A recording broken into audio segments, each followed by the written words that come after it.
रवींद्र वस्त्र निकेतन मध्ये सुरू आहेत दिवाळीच्या गुलीगत ऑफर्स। तब्बल 2 एकरात विस्तारलेल्या रवींद्र वस्त्र निकेतन मध्ये फुल फॅमिलीची full shopping. Diwali double gift धमाका दिनांक 15 ऑक्टोबर ते 10 नोव्हेंबर पर्यंत 4500 रुपयांच्या पुढील प्रत्येक खरेदीवर हमखास गिफ्ट। प्रथम बक्षीस 3 दुचाकी, द्वितीय बक्षीस 23 LED टीव्ही, तृतीय बक्षीस 79 मिक्सर, चतुर्थ बक्षीस 83 कुकर्स यांसह आकर्षक ऑफर्स। तर मग वाट कसली बघताय, त्वरा करा। फॅशन वाली दिवाळी साजरी करायची फक्त रवींद्र वस्त्र निकेतन मध्ये। रवींद्र वस्त्र निकेतन, सलगरे व शाखा। स्वर्गीय आबांच्या सोबत काम करताना मी त्यांना प्रत्येक वेळेस साथ दिली, मात्र 70,000 कोटींच्या सिंचन घोटाळ्याचा आरोप माझ्यावर झाला आणि या फाईलीवर गृहमंत्री असताना आबांनी सही करत माझा केसाने गळा कापला, अशी खंत उपमुख्यमंत्री अजित पवार यांनी व्यक्त केली आहे। तासगाव येथे राष्ट्रवादी अजित पवार गटाचे उमेदवार संजय पाटील यांच्या प्रचारार्थ जाहीर सभेत बोलत होते। यावेळी माजी राज्यमंत्री अजितराव घोरपडे, विधान परिषद सदस्य इद्रिस नाईकवाडी यांच्यासह मान्यवर उपस्थित होते। यावेळी बोलताना उपमुख्यमंत्री अजित पवार म्हणाले की आबांच्या प्रत्येक चांगल्या गोष्टीत मी त्यांना पाठबळ देत होतो, मागेल ते पद व गोष्टी आबांना मिळवून दिल्या। सिंचन घोटाळ्याचा माझ्यावर आरोप झाल्यानंतर गृहमंत्री म्हणून या केसची खुली चौकशी करण्यासाठी आबांनी सही केली आणि निवडून आलेल्या मुख्यमंत्र्यांच्या सहीने त्याची चौकशी सुरू होणार होती। यानंतर आलेले मुख्यमंत्री देवेंद्र फडणवीस यांनी मला बोलावून घेत तुमच्या आबांनी तुमची चौकशी लावण्यासाठी सही केली आहे हे मला दाखवलं, याचा मला धक्का बसला। आबांनी माझं काय चुकलं असेल म्हणून सही केली, असा उद्विग्न सवाल त्यांनी यावेळेस केला। नुसत्या बोलण्याने तासगाव कवठे महांकाळ मतदारसंघाचा विकास होणार नाही, त्यासाठी धमक नेतृत्वात असावी लागते, असा टोला त्यांनी यावेळी लगावलाय। लोकसभेला काँग्रेस एकविचाराने लढली, त्यामुळे भाजपचा पराभव झाला। विधानसभा निवडणुकीत देखील एकी हवी आहे। जयश्रीताई पाटील यांच्याबद्दल आदर आहे, त्यांनी मनाचा मोठेपणा दाखवावा। वसंतदादा कुटुंबियात झालेल्या पराभवाचे उपरे काढण्याची हीच वेळ आली आहे। सुधीर गाडगीळ यांचा पराभव करण्यासाठी सर्वांनी एकत्र यावे, असे आवाहन महाआघाडीचे उमेदवार पृथ्वीराज पाटील यांनी केलंय। पृथ्वीराज पाटील यांनी जोरदार शक्ती प्रदर्शन करत उमेदवारी अर्ज दाखल केलाय। गणपती मंदिरापासून रॅलीला सुरुवात झाली, तेथून येथील काँग्रेस कमिटी समोर विजयी संकल्प सभा झाली। या सभेत उमेदवार पृथ्वीराज पाटील बोलत होते। पृथ्वीराज पाटील यांच्या विजयी संकल्प सभेसाठी काँग्रेसचे नेते आमदार विश्वजित कदम व खासदार विशाल पाटील यांची गैरहजेरी होती। याबरोबर काँग्रेसच्या अनेक पदाधिकारी आणि नगरसेवकांनी देखील मेळाव्याकडे पाठ फिरवली, मात्र राष्ट्रवादी शरद पवार पक्षाचे पदाधिकारी आणि माजी नगरसेवक यावेळी हजर होते। या सभेत देखील जयंत पाटील आणि पृथ्वीराज पाटील यांचे पोस्टर झळकत होते। पृथ्वीराज पाटील म्हणाले, महापुरात आमदार घरात बसले, मी लोकांमध्ये होतो। या निवडणुकीत उमेदवारीची मागणी केली। जयश्रीताई पाटील यांनी देखील मागणी केली होती, मला उमेदवारी मिळाली, जल्लोष केला नाही। काँग्रेसचे अध्यक्ष मल्लिकार्जुन खरगे यांना सांगून आलोय, प्रथम जयश्रीताई पाटील यांना विधान परिषदेचा शब्द द्या, त्याशिवाय माझा विजय शक्य नाही। रमेश चेन्नीथला देखील त्यांच्याशी बोलले आहेत, त्यामुळे त्यांचा राग शांत होईल। काँग्रेस एकसंघपणे लढेल। मदन भाऊंचा झालेला पराभव मी पाहिलाय, हा कलंक आता पुसायचाय। पुन्हा भाजपाचा आमदार होऊ द्यायचा नाही। सर्वांनी कामाला लागावे आणि आमदार गाडगीळ यांची हॅट्रिक रोखावी, असं आवाहन पृथ्वीराज पाटील यांनी केलंय। विधानसभा मतदारसंघातून माजी आमदार राजेंद्र अण्णा देशमुख यांनी आज विटा तहसील कार्यालयात निवडणूक निर्णय अधिकारी तथा प्रांताधिकारी डॉक्टर विक्रमसिंग बांदल यांच्याकडे आपला अपक्ष उमेदवारी अर्ज दाखल केलाय। यावेळी काँग्रेसचे माजी तालुका अध्यक्ष रवी अण्णा देशमुख, माजी नगराध्यक्ष नंदकुमार पाटील, शंकर मोहिते यांच्यासह पदाधिकारी आणि कार्यकर्ते उपस्थित होते। उमेदवारी अर्ज दाखल केल्यानंतर बोलताना माजी आमदार राजेंद्र अण्णा देशमुख म्हणाले, मतदारसंघातील प्रश्नांची सोडवणूक करण्यासाठी सर्वसामान्य जनतेचा आशीर्वाद आणि पाठबळावर निवडणूक लढवण्यासाठीच मी आज माझा अपक्ष उमेदवारी अर्ज दाखल केलाय। खानापूर मतदारसंघात परिवर्तन घडवण्यासाठीच मी निवडणुकीच्या मैदानात ताकदीने उतरले असून 100% निवडणूक लढवणार असल्याचे माजी आमदार देशमुख यांनी सांगितले। काहींना आता मुख्यमंत्री पदाची स्वप्ने पडत आहेत। स्वप्न पडले म्हणून कोणी मुख्यमंत्री होत नाही, ते फक्त भूलथापा मारण्यात पटाईत आहेत। आता खोटे बोलणाऱ्यांना सुट्टीवर पाठवायची वेळ आली आहे। वाळव्यातील जनतेला हे नवीन नाही.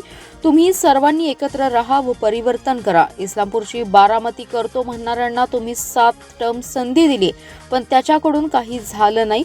येणाऱ्या 5 वर्षात बारामती काय त्यापेक्षाही चांगला विकास करण्यासाठी निधीची कमतरता मी कमी पडू देणार नाही, असे आश्वासन उपमुख्यमंत्री अजित पवार यांनी दिले. करेक्ट कार्यक्रम म्हणून कोणाचा होत नाही. आम्ही तसा करत नाही. करेक्ट कार्यक्रम हा जनतेच्या हातात असतो, हे ध्यानात ठेवा, असा टोला लगावलाय. इस्लामपूर विधानसभा मतदारसंघाचे महायुतीचे उमेदवार निशिकांत भोसले पाटील यांचा उमेदवारी अर्ज भरण्यात आला. यावेळी आयोजित जाहीर सभेत ते बोलत होते. सदाभाऊ खोत, इद्रिस नाईकवडी, भगवानराव साळुंखे, दीपक शिंदे यांच्यासह प्रमुख यावेळी उपस्थित होते. अजित पवार पुढे म्हणाले, या निवडणुकीत आपल्याला क्रांती करायची आहे. खोटे निरेटिव्ह पसरून विरोधक समाजात तेढ निर्माण करत आहेत. आम्ही सत्तेला हपापलेलो नाही. आम्ही बोलतो तसेच वागतो. लाडकी बहीण योजनेमुळे राज्यातील महिला वर्गात समाधानाचं वातावरण आहे. सरकार ते लाभार्थी असा थेट लाभ देत असल्याने कोणताही भ्रष्टाचार व्हायला जागा नाही.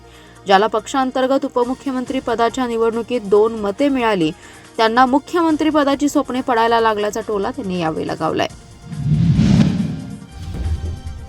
केंद्रीय हवाई उड्डाण राज्यमंत्री मुरलीधर मोहोळ यांनी मिरजेतील श्री अंबाबाई तालीम संस्थेच्या संजय भोकरे ग्रुप ऑफ इन्स्टिट्यूटला सदिच्छा भेट दिली आहे.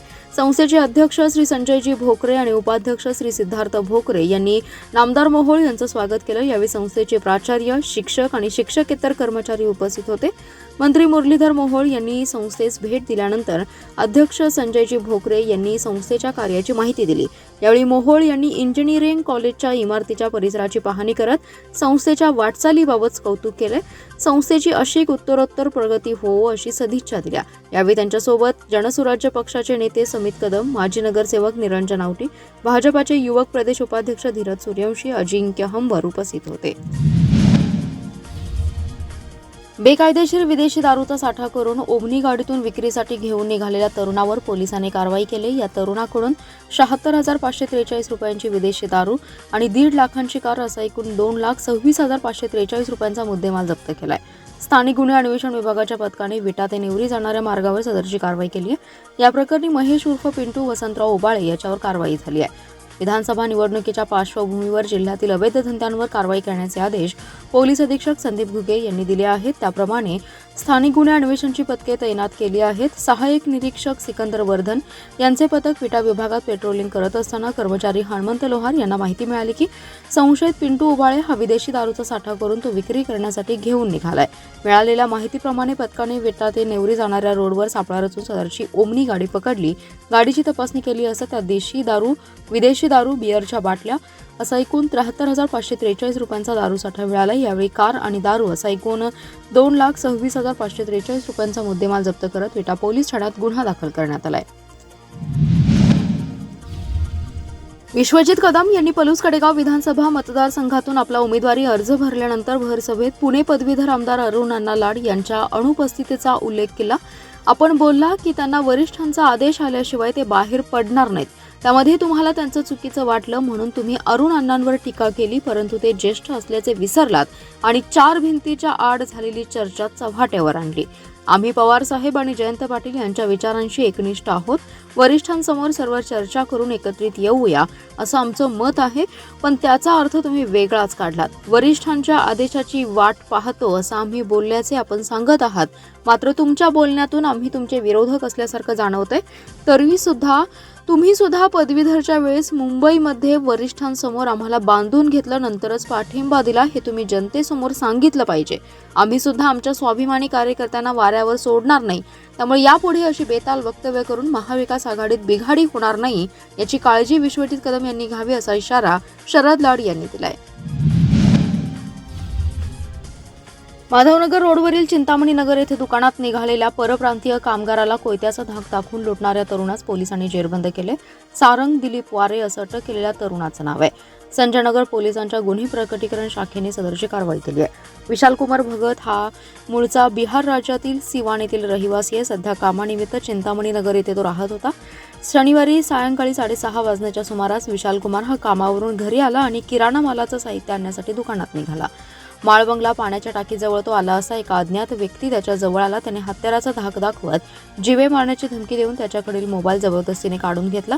घडलेल्या या घटनेनंतर विशाल कुमार भगत याने संजयनगर पोलीस ठाण्यात फिर्याद दिली. घटनेचं गांभीर्य लक्षात घेत पोलीस निरीक्षक बयाजीराव कुरळे यांनी तातडीने तपासाच्या सूचना दिल्या. त्यानुसार गुन्हे प्रकटीकरण शाखेचे कर्मचारी संशयितांचा शोध घेत असताना कर्मचारी विनोद साळुंखे आणि संतोष पुजारी यांना माहिती मिळाली की सदरची जबरी चोरी सारंग वारे यांनी केली आहे. त्यानुसार पथकाने सापळा रचून वसंतदादा औद्योगिक वसाहत येथे सापळा रचून त्याला जेरबंद केलं. जबरी चोरीच्या गुन्ह्याबाबत चौकशी केली असता त्याने गुन्ह्याची कबुली दिली. यावेळी चोरीतील मोबाईल जप्त करण्यात आला. भाजप व महायुतीच्या घटक पक्षांचे नेते कार्यकर्त्यांनी एकसंघपणे कामाला लागावे. मित्रपक्षांनी आपापल्या भागात बैठका घेऊन लोकांना केंद्र आणि राज्य सरकारने आणलेल्या योजनांची माहिती द्यावी आणि त्यांना महायुतीला मतदान करण्यास विनंती करावी, असे आवाहन भाजपचे केंद्रीय प्रभारी रघुनाथ कुलकर्णी यांनी केले. खरे सांस्कृतिक भवनमध्ये भाजप व माहितीच्या घटक पक्षांच्या नेते कार्यकर्त्यांची बैठक केंद्रीय प्रभारी कुलकर्णी यांच्या उपस्थितीत पार पडली. या बैठकीत सांगली मतदारसंघाचे निरीक्षक आमदार अभय पाटील, आमदार सुधीर गाडगीळ, दिनकर पाटील, नितीन शिंदे, पृथ्वीराज पवार, मकरंद देशपांडे यांच्यासह प्रमुख उपस्थित होते. केंद्रीय प्रभारी कुलकर्णी म्हणाले, महायुतीच्या घटक पक्षांच्या नेते कार्यकर्त्यांनी एकसंघपणे आपापल्या भागात काम करावे. एकत्रित बैठका घेऊन नागरिकांना योजनांची माहिती द्यावी आणि जास्तीत जास्त मतदान भाजपाला कसे होईल यासाठी प्रयत्न करावेत. आमदार गाडगीळ म्हणाले, गेल्या 10 वर्षात मी मतदारसंघातील प्रत्येक भागात विकासाची कामे केली आहेत. जातपात न पाहता माझ्यासमोर आलेले आणि माझ्याकडून होणारे प्रत्येक काम मी केले. त्यामुळे यावेळीही सर्वांनी मला सहकार्य करावे, माझ्या पाठीशी राहावे आणि भाजपा महायुतीला मतदान करावे असे आवाहन केले. दिवाळीमध्ये 7 लाख रुपयांप्रमाणे कामाची बिले काढावीत, अन्यथा विधानसभा निवडणूक मतदानावर बहिष्कार टाकू. सोमवारी लाक्षणिक उपोषण करू असा इशारा महापालिकेकडील ठेकेदारांनी दिलाय. ठेकेदारांनी आयुक्त शुभम गुप्ता यांना दिलेल्या निवेदनात म्हटलं आहे की महापालिकेकडे केलेल्या कामांची बिले टप्प्याने दिली जातात.